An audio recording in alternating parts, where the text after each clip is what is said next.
The rap world was devastated by the untimely passing of Pop Smoke, who was gunned down in a home invasion and robbery in February 2020. The up-and-coming artist had only just begun his career, topping the charts with a pioneering sound before his life was cut short. According to TMZ, the incident that took Pop Smoke's life occurred following a house party in the Hollywood Hills. At around 4:30 a.m., at least 4 masked men reportedly broke in, fired multiple shots, and fatally injured the rapper.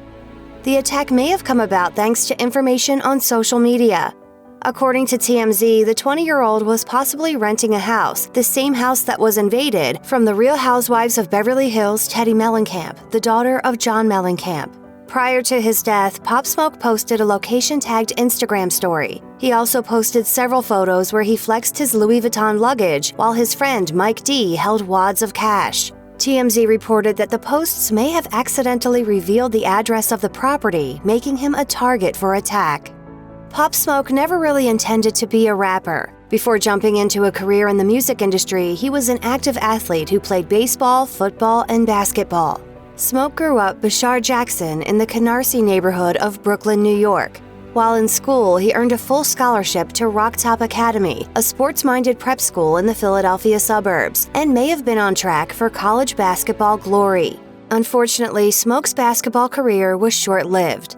XXL revealed that Smoke was diagnosed with a heart murmur at the age of 15 and was permanently benched from competitive sports as a result.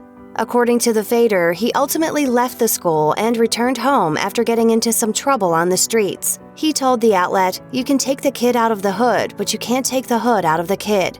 I went to go get some food in Philly. These guys were in front of the corner store. I walk into the spot, they say some crazy shit to me, and we just end up rumbling."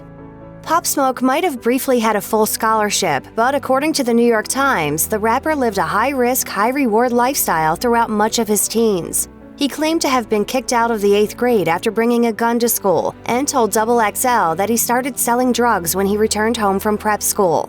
By the time he was 16 years old, he was driving a BMW 5 Series, and it's safe to say not many kids who just get their learner's permit have that expensive of a car. He told the New York Times, "You like nice things? You got to do things to get nice things." It's widely reported that the star also spent 2 years under house arrest for a since-dismissed weapons charge. Pop Smoke's career was a total accident. Turns out, if it weren't for some very good weed, we may have never met the Woo. Smoke told XXL that he picked up a microphone for the first time when recording the song NPR in 2018. He was visiting a studio in Brooklyn with his friend and then fledgling rapper Jay Guapo, but Guapo smoked too much and fell asleep. While Guapo was snoozing, Smoke decided to jump in the vocal booth and give it a whirl. He downloaded a random beat from YouTube, which according to the Fader was created by 808 Mello, an East London-based producer who later became one of the rapper's close collaborators. NPR was a success right out of the gate. Smoke told the Fader, "I knew it hit because it got leaked, and when it leaked, everybody was jacking the song. When it hit, I was like, yo, we got something here, and I kept going." He signed to Victor Victor Worldwide shortly after. It doesn't take a lot of time for true brilliance to shine. Pop Smoke's song Welcome to the Party became a summer anthem when Nicki Minaj jumped in on the remix in 2019. In an interview with the Fader, Smoke claimed he laid down most of the song's foundation in about 30 minutes.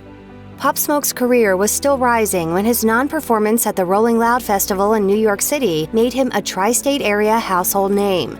The star was one of 5 acts, including 22 G's, Casanova, Chef G, and Don Q, that the NYPD banned from playing the show. In a letter to the festival, the police expressed fears that the rapper's performances would lead to a risk of violence. Pop Smoke only found out he wasn't allowed to perform at Rolling Loud the day before the gig, and it seemed like his performance at Powerhouse Live, a pre-party for Power 105.1's annual concert, was canceled for the same reason. The artists affected protested this treatment by the police, even as the shutdown brought them notoriety. Rolling Loud maintained that all artists were paid and offered slots at other festivals around the country. The Rolling Loud Festival wasn't the only time Pop Smoke dealt with the NYPD. In January 2020, the star was arrested at JFK Airport before a scheduled concert in New York City. According to the New York Times, the star was charged with interstate transportation of a stolen vehicle. Per the Times, the owner of the $375,000 Rolls-Royce lent the car to the rapper for a single day of filming. When it came time to return it, the rapper was reportedly MIA, so the owner GPS tracked the car and found out it was traveling through Arizona, miles away from where it started in Los Angeles. A few days later, Pop Smoke posted a photo on Instagram that showed the Rolls-Royce in New York. The car was ultimately recovered by police in Brooklyn outside of Pop Smoke's mother's home with a new license plate and tinted windows. Investigators believed the rapper was responsible for arranging it to be taken cross-country on a flatbed truck, but Pop Smoke pleaded not guilty. Pop Smoke never expected massive rap success. In an interview with The Fader, he revealed that he initially had dreams to go to Howard University and join a fraternity. As he put it, "It wasn't always rapping. Who would have thought I would be a rapper?"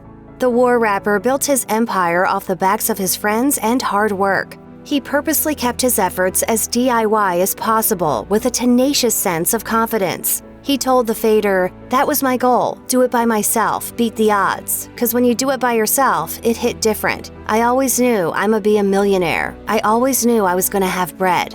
Despite his success, rap was never going to be Pop Smoke's endgame. The rapper told XXL that it was just another step in his life, adding, "There's no telling what I might do after this." Tragically, he died too soon.